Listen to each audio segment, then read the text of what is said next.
ibada ya neno.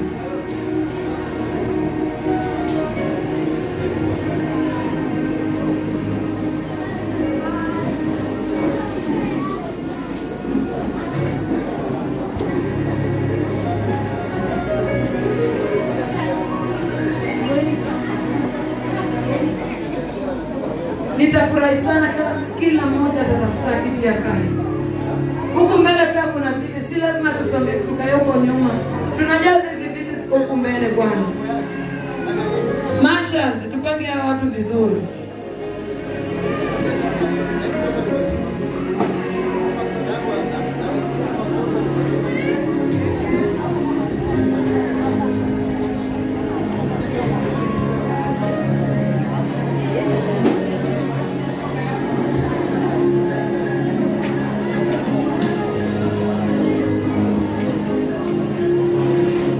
Ni wakati mwingine ibada ya neno, naomba utulivu jamani.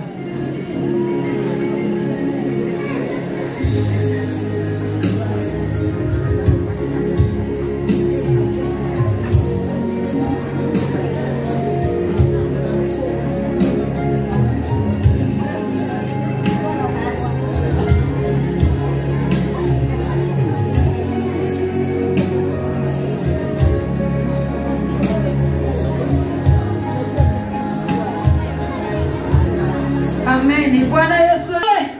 Haleluya. Ni wakati mwingine, wakati wa kusikiliza neno. Bwana Yesu asifiwe. Makofi, shangwe na vigelegele. Karibu sana mtumishi wa Mungu Pastor Harrison. Wapi shangwe na vigelegele kwa yeye. Amen.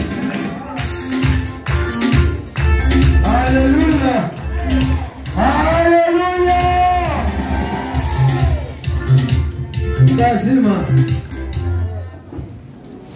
kama kwa mzima mkono hewani. Yes. Hata mvua nyeshi, hata stima ziende, tutabaki Fire Church. Haleluya. Mwana vile mwenye tulikuwa tunafanya maneno, hata ziende. Amen. So ubarikiwe sana wewe uliopata nafasi kwa ajili ya Jumapili hii ya leo. Ningependa geukia tu jirani, mwambie wewe ni mtu wa maana sana. Hajasikia? Hajasikia huko nyuma. Yes. Yeye maana sana siku ya leo. Nishukuru Mungu kwa wale watumishi waliotumika mahali hapa. Mungu amewatumia vizuri vizuri. Ni ishara kwa Roho yuko pamoja nasi. Amen. Ni mimi na wewe tukafungue mioyo yetu. Umuulize Mungu, je, umeitoa kule nyumbani, ulikuwa na kusudi gani na nini? Haleluya. Nimenyeshewa na mvua, nikaenda hekaluni, ulikuwa na lengo gani na mimi? Haleluya. Mimi najua tangia marushwa maji na bodaboda. Pia. Ukasema sirudi nyumbani hivyo. Haleluya. Mungu ni mwema. Ametulinda wiki yote, tumekutana tena. Wale ambao tulipezana Jumapili iliyopita, wale wageni kwa majina linaitwa Alison Mahendo, niliyookoka na Yesu ni Bwana. So kwa wale wageni, kama ni mara yako ya kwanza, jisikie nyumbani. Lengo letu ni ile Jerusalem Fire Church, the place of the Holy Spirit. Holy Spirit in quotes. Hallelujah. Yeah. So tunashukuru Mungu, tukiabudu Mungu mahali hapa chini ya mtumishi wake Pastor John Ngoka. Hallelujah. So sitakuwa mrefu, tutasemezana mistari kadha wa kadha. Hallelujah. Tutaongea Ufalme wa Pili, Matendo ya Mitume na Ufalme wa Pili. Mistari kama miwili. Hallelujah. So ni wewe ufungue moyo wako. Neno litatoka, kilikataa sawa. Kilikubali sawa. Hallelujah. So tuinamishe vichwa vyetu na tukaamini. Asante Mungu Baba, Mungu Mwana, Mungu Roho Mtakatifu. Ninakushukuru leo Mungu uliyeumba mbingu na nchi. Imefika wakati Bwana nikiwa katika madhabahu hii, ili Bwana Mfalme, watu wako, kondoo zako wakasikie neno. Mfalme, nimeshuhudia kutumia watumishi wako walionitangulia mahali hapa. Umenena na Sunday school teenager. Haimaanishi Yesu niko mkamilifu. Baba, mimi ni mkosa, ninachodai ni utakaso wako Mungu. Ninatubu mbele zako Bwana. Ninatubu ni kwa ajili ya kinywa hiki.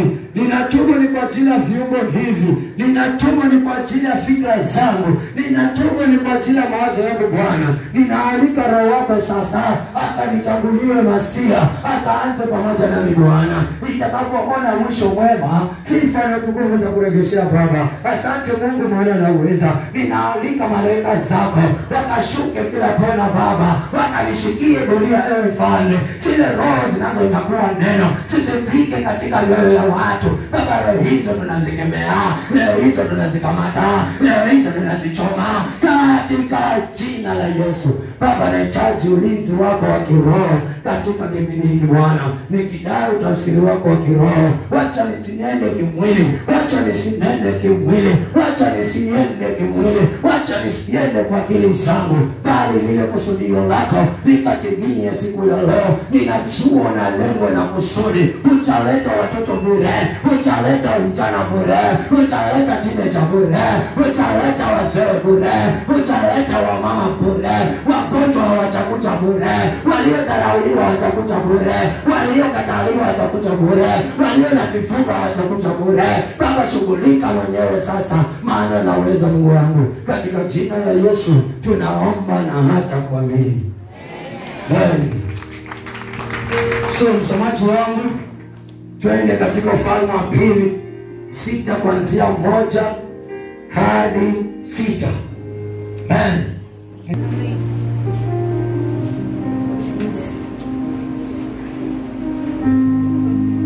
Kitabu cha Ufalme wa Pili 6 kuanzia 1 inasema, kisha wana wa manabii wakamwambia Elisha, angalia basi, mahali tukaapo mbele yako ni padogo kwetu. Kidogo tusonga.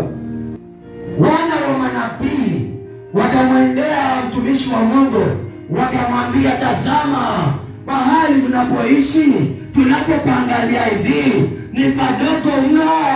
Kuna mtu anatosheka na ile hali aliyo mahali hapa? Haleluya. Napinisa tena, kuna mtu hapa anatosheka kida hivyo leo? Haleluya. Ile biashara ulionayo inakupendeza jinsi ilivyo, ile ndoa jinsi ilivyo, umekritika nayo leo? Haleluya. Wale wana wa manabii wakaketi, wakamwendea mtumishi wa Mungu, wakaangalia kila kona, wakaangalia kila mazingira. Kama ni huduma hujatosheka, kama ni watoto kama ni kwa ndoa hujatosheka, kama ni masomo hujatosheka, utasimama ukajiuliza, ni njia gani nitatumia?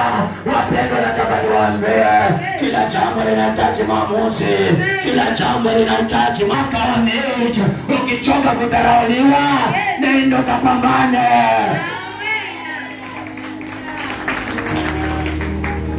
Kuna mahali tutaingia pazuri. Si mtumishi wa Mungu aliongea, watu waliona. Kuna watu leo hapa wanasema nimetosha, kila kidogo ninachochekwa nacho ni lazima Bwana atakiongeze. Ile dharau inaonekana kwangu, hata sina sauti mbele za watu, ni lazima Bwana akaniondoe. Ule uchawi unaonisonga, ni lazima Bwana utaondoe. Ule udhaifu ulio ndani yangu, ni lazima leo Bwana akadili nao. Eda wanataka ama hawataki, lazima wakuachilie. Hebu tuendelee kidogo. Amen. Amen. Basi twende mpaka Yordani. Sikiza, mtumishi wa Mungu anakuwa direction. Kama vile kanisa letu liko, Baba tunataka harambee. Sababu gani? Tumeona kuna vitu viko incomplete, kuna vitu haviko sawa. Ni lazima mtumishi wa Mungu aelekezwe kwa vitu vizuri. Hata wewe ni lazima ndoa yako ukapeleke direction. Njia yangu ni hii. Kama level amesimama anakwambia utasonga, mwambie huko siende, nitasonga na huko. Kama watoto wamefunga, ni lazima ukate kamba mama mwenyewe. Si wewe unalilia Mungu na unakuwa unatosheka. Amen. Unalia kila siku, Mungu anatosheka unachokipata kwa ndoa yako. Sio tulie basi. Sio tulie nani? Ndio. Amen. Wakamwambia, nabii, wacha tushike Yordani. Kuna kitu hajaenda, kuna pale naingia sasa, hebu twende kidogo. Amen. Basi twende mpaka Yordani. Twende kwa Yordani. Tunakuomba tumishi. Tutoe huko kila mtu mti mmoja. Aya, sema kujenga. Sema kujenga. Kumbe kunahitajika mti mmoja tu, maana huko peke yako. Mama hadi unaweza pata prayer partner kanisani. Maana Yesu mama na mimi hata wawili vinafanyika. Haya, kila kidogo ulicho nacho kikileta, huyu ameleta kidogo, watu wanajenga, lakini kuna kitu kimesimama hapo kwenye maamuzi, ndio tunataka tuingie sasa. Amen. Amen. Tutoe huko kila mtu mti mmoja. Mmoja tu. Ili tujifanyie huko mahali pa kukaa. Aya. Kumbe kuna mtu hapa anafurahia kulala kwa mkeka. Mkeka umetulia bwana. Unanyaga na mikaka na sanduku limejaa leso. Haya. Sitoe mifano ya bali ya mbinguni. Hapa tu. Kijana unafurahia kulala kwa mkeka. 80 plus 50 130. 130 times 30. Sitako ni pesabu. Simu ni 8 kila siku. Bado za 53 hours dolale. Kwa mwezi 1010 na umetosheka na ile hali ulio. Bado unafanya kazi mahali kwa 3000 mpaka saa hii. Sio simamishe bana. Hiyo mahali tumechoka. Hizo hali zimetuchokesha. Ni lazima tuamue. Ni lazima mama uamue. Ni lazima kijana uamue. Ni lazima mzee uamue. Hiyo hesabu ni ndogo sana. Maneno ya macho. Haleluya. Utaratibu unatolewa tu pole pole. Haleluya. Amen. Hebu twende. Amen. Amen. Akajibu. Haya nendeni. Sikiza. Kumbe kuna wakati mwingine tumisha kuambia nenda, usiondoke. Mwangalie mwanzo.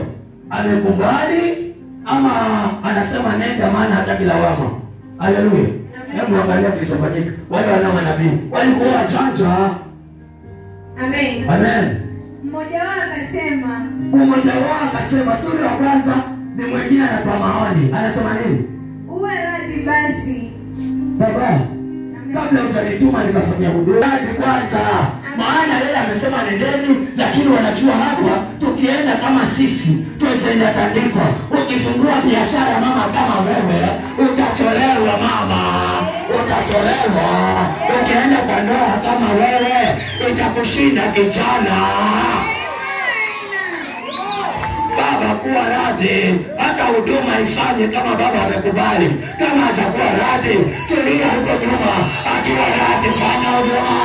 Akiwa radhi fanya huduma mama. Haleluya. Wacha Mungu afungue milango yako kila mahali uendapo. Mungu akazidi kukuinua na kukuinua. Huduma zako zisishuke, bali ziendelee mbele. Ukapate nguvu za kutumikia Bwana, ukapate nguvu za kutumikia familia, ukapate nguvu za kuwa mzima kila wakati. Kila mipango ya shetani iliyojipanga na kutumwa isipate nafasi mbele zako katika jina la Yesu Kristo. Haleluya. Haleluya. Natembea na mtu hapa. Nenda mbio wagonjwa kule Makadara. Ukifika Makadara unaanguka wewe na kwa mochari. Haleluya. Paka werasi. Kuna mafuta lazima ya werasi. Na vitu vingine viende. Hata kama kwa mrembo vipi, watu waunganisha na Mungu. Hata kama umesoma aje, mwambie Mungu akutane.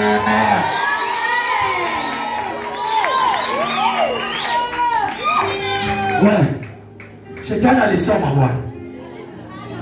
Na anashona shetani ndani hapo. Hutamuona very bright and bright. Uko kwa gari. Je, nikayangusa kwa lile bridge ama nimwacha apite? Na amesoma miaka 2 driving. Alafu jamaa yuko jikani anakungoja ukipua gari adili na wewe. Ninataka nikuambie, hata uwe na pesa kiasi gani, hizo pesa zinaenda kwa Mungu. Hata uwe mrembo kiasi gani, huo rembo julikane na Mungu. Hata uwe watoto wako wana aiti kiache, watoto waachilie kwa Mungu. Mweza kwa bright watoto, lakini mkakoroka tu. Kuna watu nyumbani wana maebwa, unashtuka. Airplane. Lakini amekoroga bwana. Yeye tuna pati. Anatafuna kitu ambacho hakimezwi. Nani ana elimu? Hebu twende uone. Twende uone. Amen. Amen. Mmoja wao akasemaje? Uwe radhi basi na kusihi. Baba tunakuomba, ukitaka Yerusalemu iende mbali, uwe radhi na sisi tunakosea. Haleluya. Vita viendelea kama yuko radhi. Akisema twende, hata mmoja akatae, utaenda. Akisema twende, hata sema mwanangu kafungue biashara hapo seri, hata wengine wakatae, biashara itaendelea.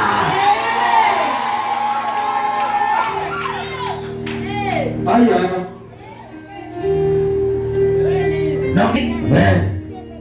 Uwe radhi basi na kusihi. Ndio. Uende pamoja na watumishi wako. Si kuenda tu kidogo. Uende nasi. Maana tumegundua kuna vitu sisi peke yetu hatutaweza. Mama, unahitaji Mungu kwa ile ndoa. Mjane, unahitaji Mungu kwa ile biashara. Mwanafunzi, unahitaji Mungu kwa ile masomo. Kijana, unahitaji Mungu kwa ile ndoa. Tutembee msomaji. Amen. Uende pamoja na watumishi wako. Yes. Akajibu nitakwenda. Haya. So, kama nendeni, amegeuza nitakwenda. Kwa nini hao walikuwa wanasema twende lazima? Haleluya. Wakati mwingine ni lazima macho yako ya rohoni yafunguliwe. Sio kila kitu ni cha kukimbilia. Unaweza kimbia ukakwama. Haleluya. Unaweza kimbia ukaruka ukaingia kwa matope. Na tafsiri ninaona kwamba hata Yesu alikuwa ametoka kwa huduma amechoka. Hakutaka kuvuka, lakini akaamua twende baba. Ndio maana akaenda akalala. Hata heri alale, lakini tuko na huyu. Amen. Baba twende nasi, angalia kilichofanyika. Amen. Amen. Basi akaenda pamoja nao. Akawafuata sasa. Nao walipofika Yordani. Walipofika pale mahali alipotaka, wakakata miti. Haya, miti naanza kukatwa. Twende nalo sasa. Amen. Lakini mmoja wapo alipokuwa katika kukata boriti. Kata moja kati hili kundi alipokuwa aking'ang'ania maisha yake ili ayageuze yasiwe ya kudharauliwa tena, kuna kitu kilifanyika. Ni kitu gani hicho? Ulipotaka kufungua biashara, umefika pale unataka kuweka vitu, kuna jambo lilifanyika. Mtoto amemaliza class 8 anaenda form 1, jambo likafanyika. Je, ni kitu gani hiki kilifanyika? Amen. Chuma cha shoka kikaanguka majini. Sijui kama kuna watu wananielewa.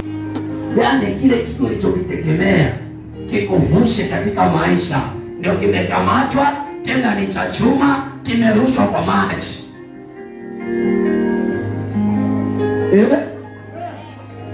Haleluya. We, nina watu hapa ama? Tusipende kulala kanisani wapendwa. Kuna hatari yake tuingia hapo sasa. Lazima pachimbike, sema pachimbike. Chuma kikakatika cha shoka, si wote mmoja. Sasa kumbe kuna kipindi mnaweza tuka kama kundi mkienda fanya huduma mahali mmoja kilema nguo, hiyo huduma ifanyike. Nielewe. Wameungana. Wana gari yao. Wanaenda Bamburi. Wakivuka tu pale feri wengine na kwa pili, tairi kioboke. Wote endelea kwenda. Natengeneza gari kwanza. Huyu atatengeneza gari. Huyu anatengeneza gari. Anatengeneza gari. Anatengeneza gari. Sasa lengo lao lilikuwa ni kutengeneza gari vile. Ilikuwa ni nini? Kwenda Bamburi. Ninasema hivi, walikuwa wamejipanga wakajipanga, lakini wakajua hii safari tukienda peke yetu kuna misukosuko huko mbele, ni lazima tumbebe nabii wa Mungu awe pamoja nasi. Ninataka niseme hivi, kila kitu tutakachokifanya ukiwa na Mungu ndani yake hakitakwama hicho kitu. Kama ashawahi kiri kwa madhabahu kwa huyu ndo wangu, Bwana hawezi achwa. Alesu jitoe mwenyewe. Kuna wanawake wanajitoa wenyewe. Alesu jitoe mwenyewe. Amen. Amen. Hebu malizia hapo. Amen. Amen. Chuma cha shoka kikaanguka majini. Akalia. Analia. Akasema. Akasemaje? Ole wangu. Ole wangu mimi. Bwana wangu. Bwana wangu. Kwani kuliazimiwa kile? Yaani unaomba kitu, alafu hicho kitu cha pesa mingi na kimeingia baharini. Yaani, unaweza kununua gari umekodisha. Imeenda imetandikwa na trakta, hakuna hata chuma kimebaki. Hakuna kitu kimebaki. Na umekodisha, na pesa kukodisha umechangiwa. Ole wangu ningeiacha nikatembea, lakini nataka niwaambie wana Jerusalem, hapa hakuna cha ole. Hata vikatae vitakubali, hata wavichukue tutavichukua, hata wavisike tutaving'oa, hata vije kwa maji vitapanda juu. Haya, hakuna ole hapa. Kama nyota ilisikwa huko Misimone, wataiachilia leo. Kama ndoa ilizimwa, itaachiliwa leo. Kama nyota iling'ara, itaendelea kung'ara. Sikiza umuhimu wa mtumishi unapoenda. Sikiza umuhimu wa mtumishi kwa kila kitu unachokifanya. Twende, maliza mstari mmoja. Mtu wa Mungu akasema, kilianguka wapi? Hata yana wasiwasi vile vijana wasiwasi. Baba ndoa yangu, na kuona hata uniasikizi wewe. Mama maombi, nakwambia hivi, bwana wangu leo siku ya 3 hajalala nyumbani. Ukiona mama maombi anaongea na mwingine, wewe vipi wewe unisikize? Kumbe mtu mshangata na wasiwasi, anajua vitafanyika. Sema vitafanyika. Vitafanyika. Vitafanyika. Acha wasiwasi, msome. Hata kama school fees hakuna, vitafanyika. Wewe kwangu it's a big issue. Hata bagi nimewekwa mlangoni, hata nimefungiwa nyumba, hata mzee yuko ndani amenifungia, ananiambia niende kwetu. Kwako ni issue, lakini kwa Mungu nika kitu tu. Sema nika kitu tu. Nika kitu tu. Sema nika kitu. Akauliza, maanguka wapi? Wewe unaweza kukusha kitu kwa baharini. Alafu ameona kimeanguka hapa. Wewe mwenyewe kama ni chuma kikianguka, twenda huko ndani. Lakini mtumishi wa Mungu akamuuliza, kwani kimeanguka wapi? Hebu sikiza alichokifanya. Amen. Akamwonyesha mahali. Anamwambia tulipofika hapa nikikata, nimesikia chungwi au? Amen. Akasemaje? Akakata kijiti. Aya, mwambie chuma chenda tolewa na kijiti. Kwani mimi naongea na watu ama kile unachokiona ni kizito, kinaenda tolewa kama karatasi. Chuma kilitolewa na kijiti. Mtu anawezekani inaenda tolewa kama pepa.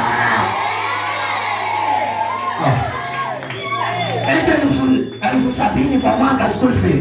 Wasione it's a big issue. Utashukia na mama, njoo chukue boksi langu. Nimemaliza mama, njoo chukue uniform zangu. Haleluya. Asante Mungu, unaishi na utawala.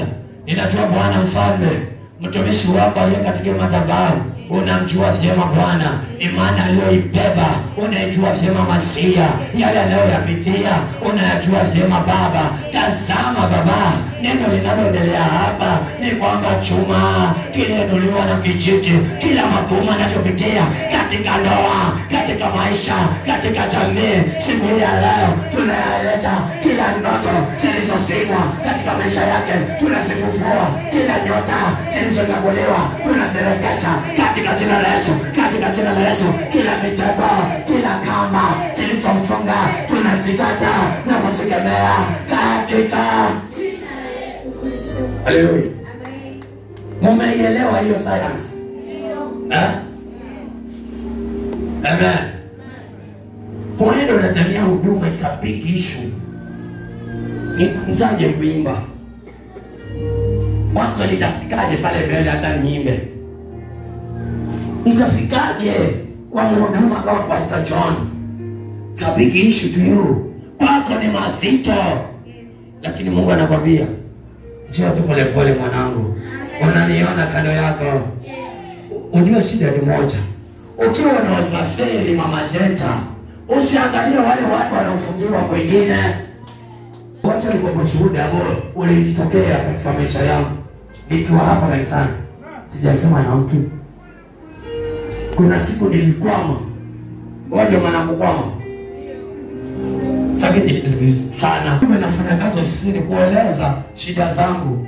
Wakaniambia subiri mpaka jioni. Kama kuna chochote tutapa. Nikawa ninarudi, sauti kaniambia, "Bwana hapa chini. Angalia hapa chini mpaka ufike feri." It's a true story. Wajua ni kitu ambacho huwezi amini. Sasa najiuliza, mara kupita mtu, anaangalia, mara nataka kujua huko kuna gari, mara sana kwambia hapa angalia chini aliso. Nikaamua kutii, maana nilikuwa nasikia kitu kwa tumbo. Acha niende. Nikaenda. Wanapanda kwenye vile vya account. Pale huko ni nervous, kuna vio pale. Ile utana pesa ngapi juu? Bango mbili. Sasa meruka ni wewe mwamini. Kwa hiyo sasa kwa pesa rahisi. Lakini wakati naenda, wakati narudi, kuna vile nilikuwa nina confess, basi Mungu nitafanyaje katika hii hali? Lakini maybe aliona hakuna mtu anayesikiza, ikarushwa hapo njiani. Sasa ningekuwa na kelele, nani anapita na kesi ile, yule naye anafanya nini kule? Singepita hii. Wakati mwingine tulia.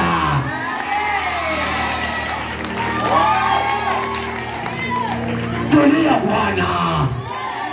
Wewe angalia Yesu anafanya nini leo? Kuna kitu kinakupita. Sio tulia na yako Bwana. Tulia na ndoa yako mama irekebishe. Tulia na yale yako irekebishe. Tulia na biashara yako irekebishwe.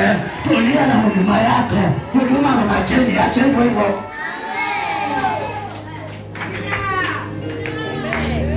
Aya. 28 Ileka kumaliza sasa hivi. Usiku wake.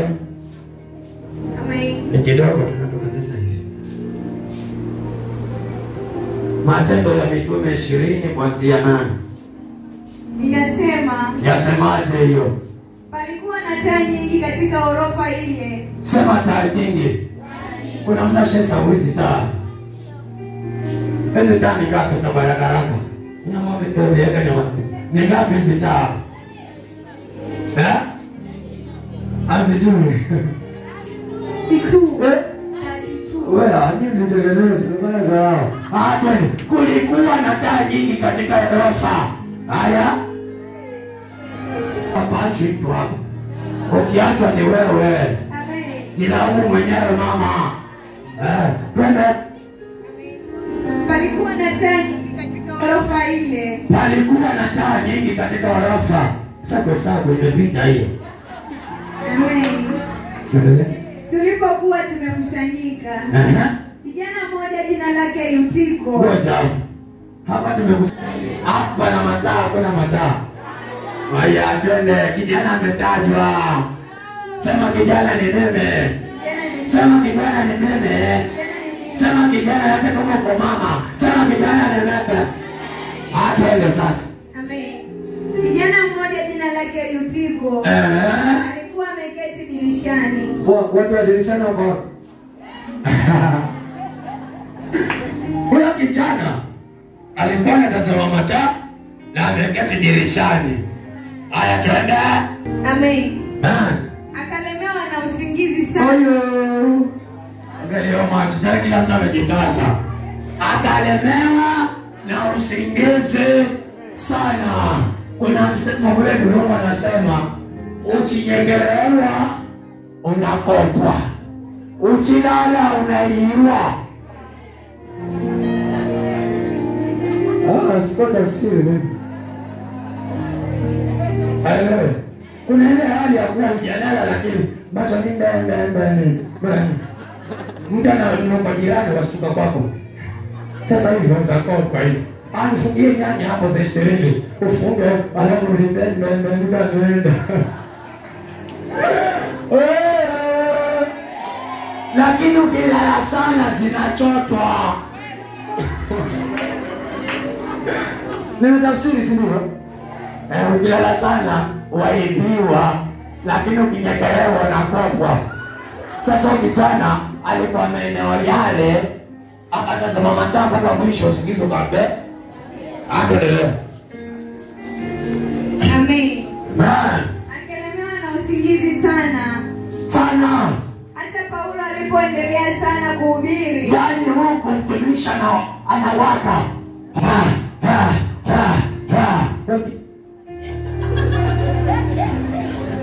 Watamvua bana. Huku mtu amewaka wanasema, miaka yangu imeenda niko mzee. Acha nipumzike.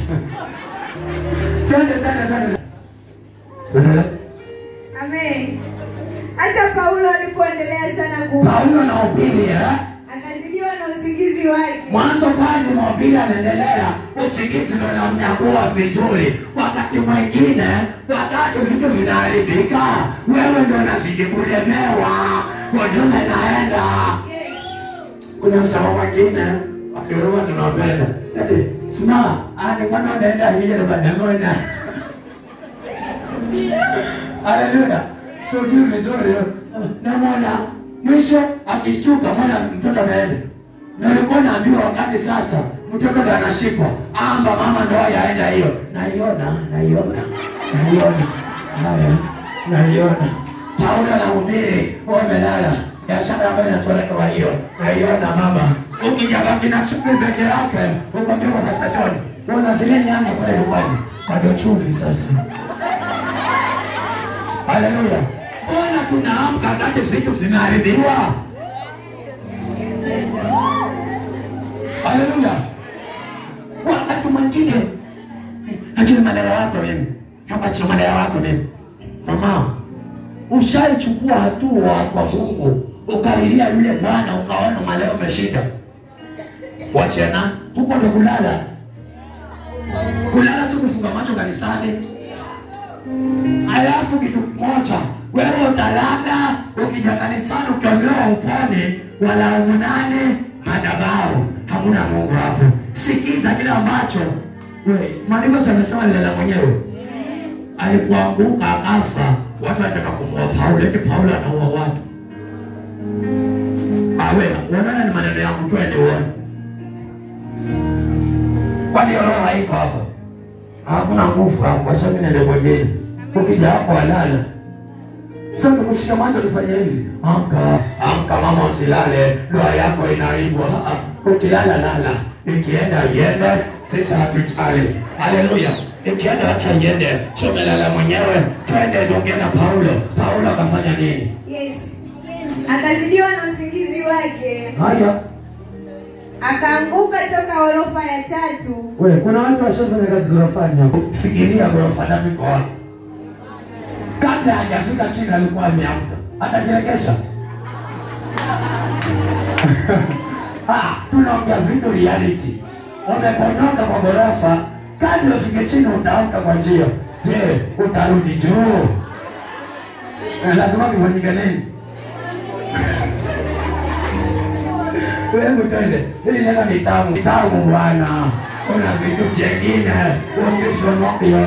Hata waviangushe, Yerusalemu vitafufuliwa. Lazima vifufuliwe. Maana tumegundua kumbe hatulali kupenda kwetu, wanatufanya tulale. Anayekufanya ulale na kuue, mwambie utafufuliwa. Hebu maliza hapo. Amen. Akazidiwa na usingizi wake, akaanguka toka ghorofa ya 3. Akainuliwa. Amekwisha kufa. Mama maombi. Msaidieni alisoma. Alisoma nenda chini huyo. Mshikeni. Amefika hapo. Bana kitu kweli hapo. Bana kitu hapo. Bana kitu. Yakimwagika yamemwagika. Lakini mwambie mwenzako kuna neema ya pili. Kuna neema ya pili. Kuna neema ya pili. Vile vilivyoangushwa, Bwana anasema leo vinaenda kufufuliwa. Paulo hakunyamaza, madhabahu haitanyamaza, madhabahu haitanyamaza, hata maisha watanyamaza, hata wakuue aje, hata ndoa ichukuliwe aje, hata ajira ichukuliwe aje, hata waue nyota yako. Kuna vitu leo lazima vifufuliwe. Maliza lako. Amen. Paulo akashuka. Sasa ameacha huduma, ameshuka. Mwana mtu ameinuliwa na amekufa na watu wanaandagasia. Huyo ni muuaji. Huyo ni muuaji. Huyo ni muuaji.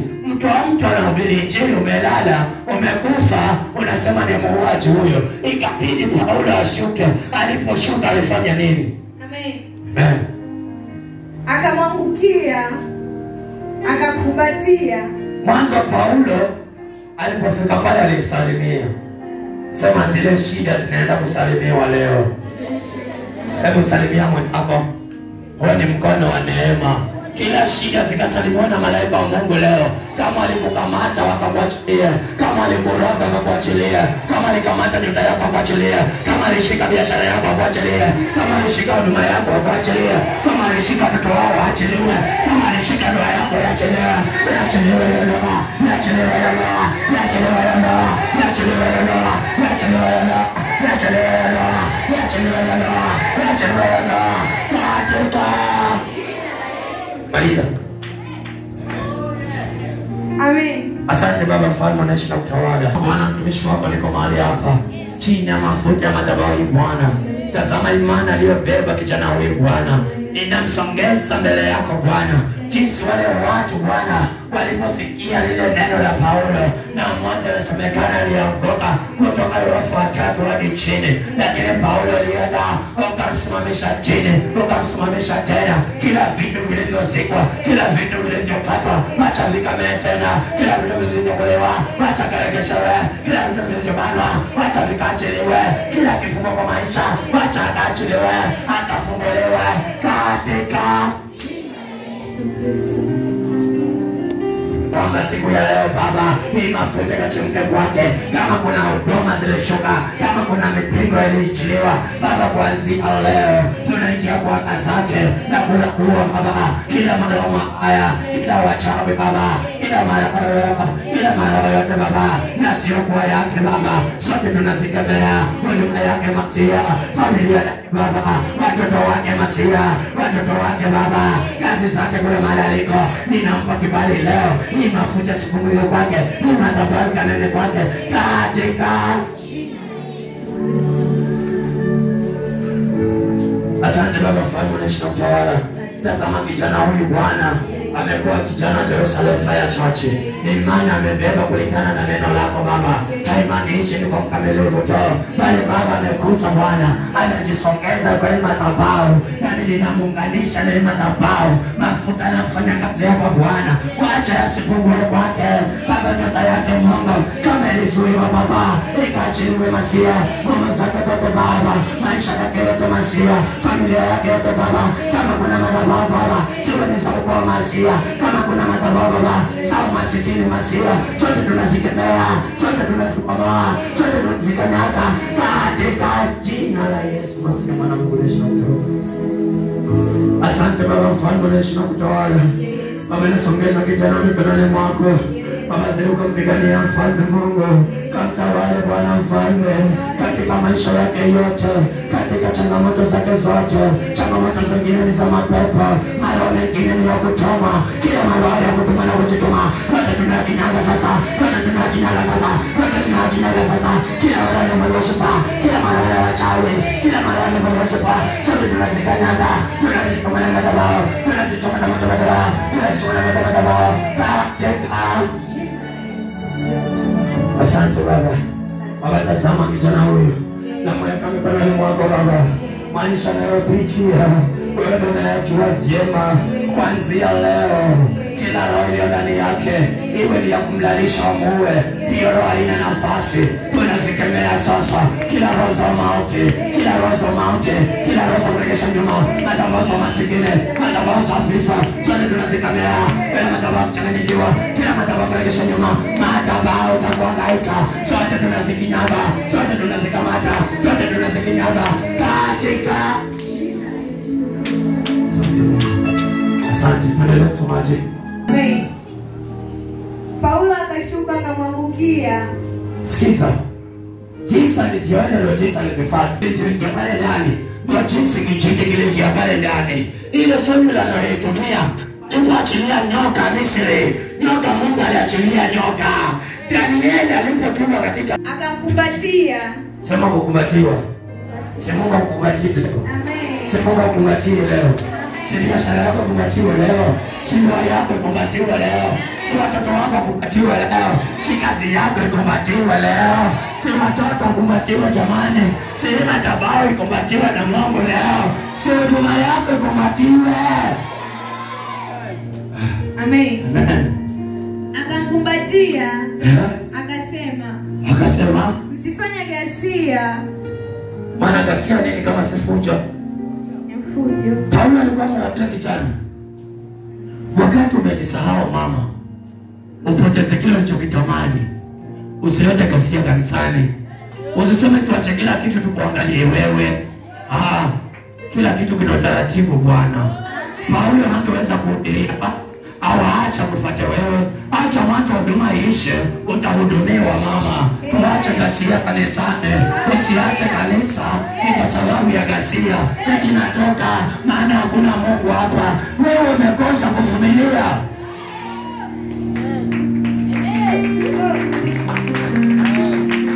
So Paulo alikuwa mwana kijana.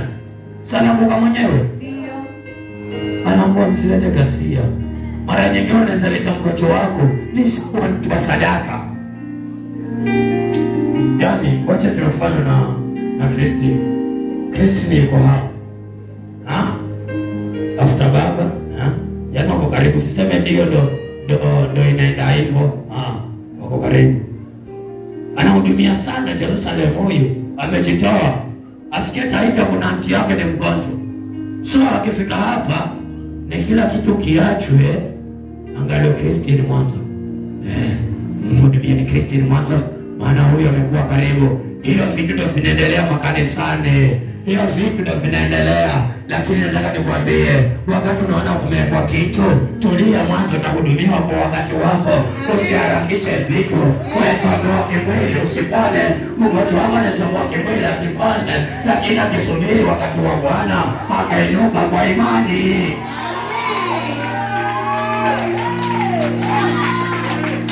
Tulia Bwana. Wewe wala mbalika Yesu wakisema wenyewe, Bwana atakayekuja na rushwa, mimi sina kurushwa. Unaanza kwa walipona watu wale. Lakini yule aliyesikia miaka 38 hata aliposingia unaenda nyumbani. Wakati mwingine wenzako wameweza, wanaenda kazini kila wakati una kazi. Wao kazini wanaweza kuwa wanapitia kuliko wewe ambao umetulia kwenu.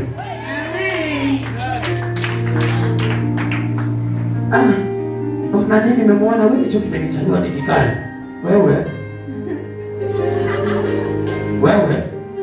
tulia na ile yako ulionayo Bwana. Amen. Ukipewa mizigo yale mtu unaweza toroka. Unaweza toroka mama. Anatamani ile ndoa. Yale yako ndani ya ndoa najua unaweza. Kwa sababu ukitamani kitendo ni kwa hali yake yote. Wakati mwingine tunapata maroho sababu ya kutamani vitu tusivyovitaka. Amen. Ukitamani shati yangu, wacha Mungu akupata shida unazopitia. Haya, beba zote. Shati chukua, shida chukua. Tosheke. Haleluya. Tosheka na kanisa lako. Kila kidogo unachokipata tosheka. Kuna wakati kitakuwa kipekee. Wewe hebu nimalizie mahali hapo. Wafalme wa 2 mstari kama 2. Niondoke hapo. Wafalme wa 2:8 mpaka 6. Ni mistari mitatu. Naomba tu nimalize tu hapo. Haleluya. Hapo tu. Wafalme wa 2:8-1-3. Amen. Stori tunajua sote. Kitabu ni cha Wafalme wa 2:8 mstari wa 3 inasema, Nasemaje hiyo?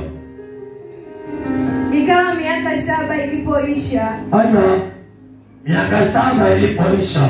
Hii miaka 7 ni gani? Kidogo. Alipoombewa baada ya mtoto wake amekufa, akatabiriwa na Elisha ya kwamba kuna jangwa mbeleni ya miaka 7. Kwa kweli nisaidia, ninakuomba uondoke hapa, uende nchi ya mbali. Miaka 7 ikiisha, utarudi tena. Ndio maandiko yanasema, baada ya miaka 7 ilipoisha, sema kama tuanzie mwanzo. Tumeshikanisha hapo. Twende sasa. Amen. Ikawa miaka 7 ilipoisha, yule mwanamke akarudi kutoka nchi ya Wafilisti. Aya, juzi kijana alikuwa tunakuwa na Magdalene. Kumbe kuna Wafilisti walikuwa wanapigana na wana Israeli.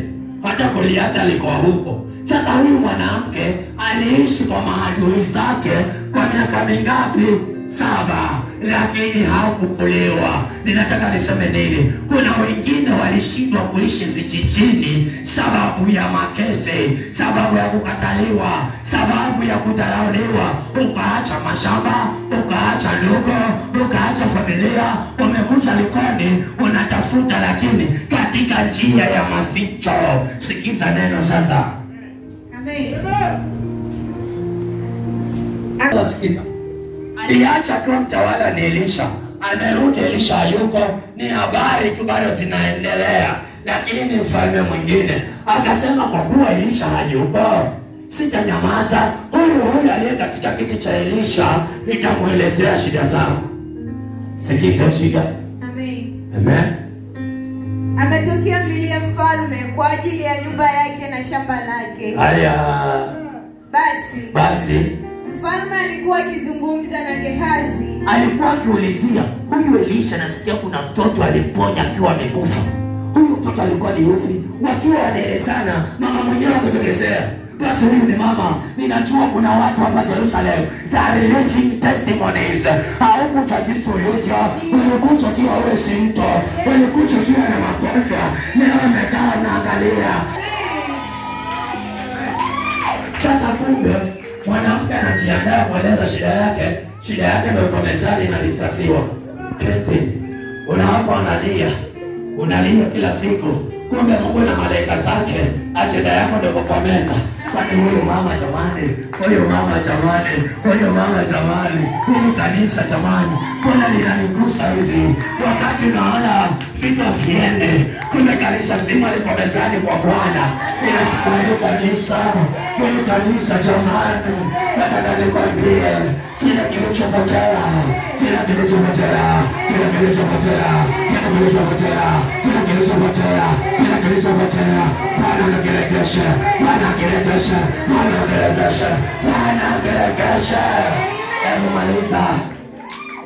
Maliza Bwana. Amen. Basi mfalme alikuwa akizungumza na Gehazi, mtumishi wa mtu wa Mungu, mtumishi wa Elisha, akinena, uniambie na kusihi. Naomba nieleze vizuri. Huyu Jacob aliingia vipi hapa Yerusalemu? Wakati mwingine ukija na shida yako, tulia mwanzo. Utasikia huona huyu mama huyu aliponywa kansa. Utasikia kijana huyu alikuja vibaya mwendazimu. Tulia. Kabla hujaombewa utapata solution kabla hujafika kwa pasta. Tulia mwanzo. Tulia hapa. Amen. Mfalme akasema mnaeleza vizuri. Mbona kuna vitu sielewa hapa Yerusalemu? Kuna wakati wa kutulia na kuuliza. Chochote unachokiuliza kwa Bwana kina majibu. Chochote kinachouliza kwa Bwana kina majibu. Chochote kilichofungwa kina njia. Chochote kilichofungwa, hata kama shamba lilichokolewa, ulitoroka mashamba yakauzwa, nataka nikwambie, hii madhabahu itakurejesha na itakutetea.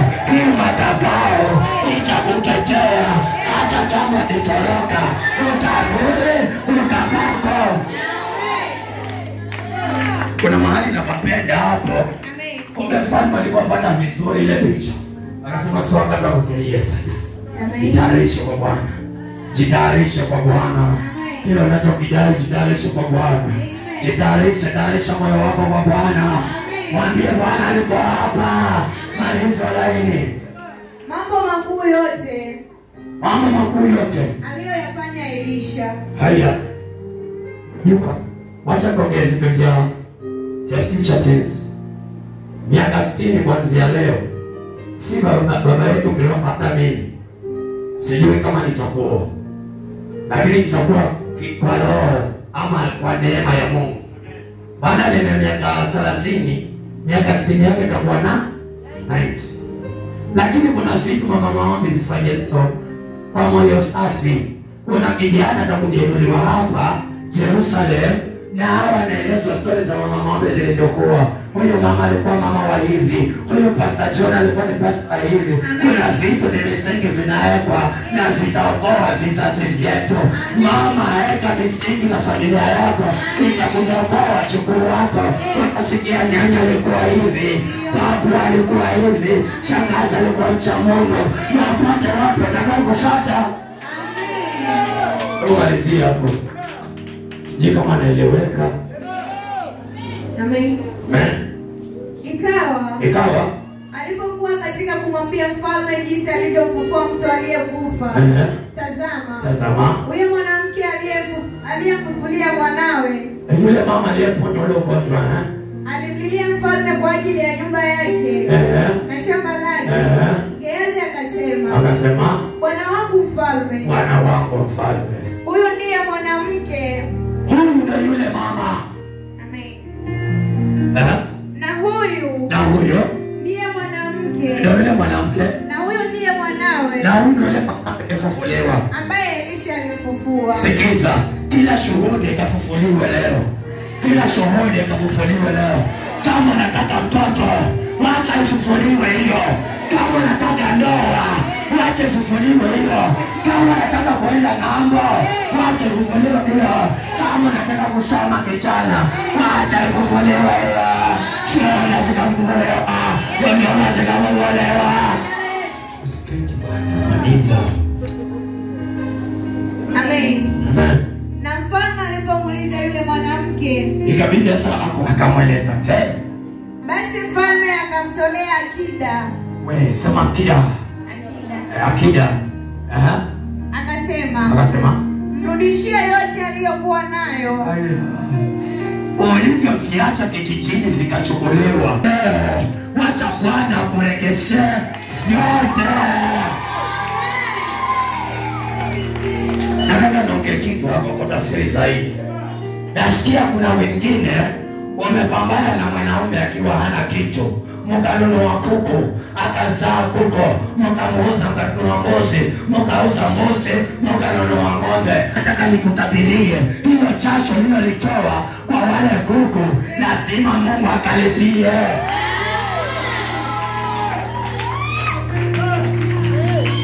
Zile pesa ulizoziharibu kwa waganga kabla Yesu chakutana naye, ukauza shamba, ukaenda ukangane, ukakulewa, mganga anataka 60,000, anataka laki. Mungu anasema chochote ulichokipoteza wacha kitarudi kwako. Malizia. Amen. Mrudishie yote aliyokuwa nayo, hata kidogo siache, na mapato yote ya shamba lake. Hata yule wajua, kumbe na wapenda tafsiri, ukiacha shamba, hilo shamba linalimwa.